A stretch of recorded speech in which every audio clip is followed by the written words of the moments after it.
أعوذ بالله من الشيطان الرجيم.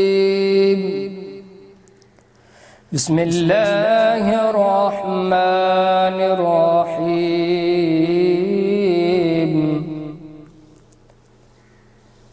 أرأيت الذي يكذب بالدين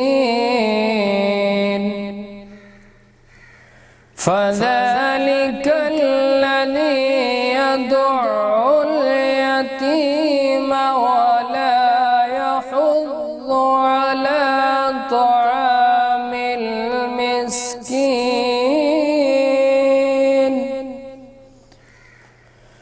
فويل للمصلين الذين هم عن صلاتهم ساهون الذين هم يراءون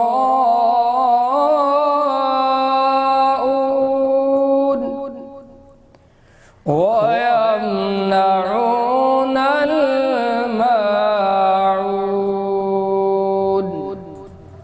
صدق الله العظيم.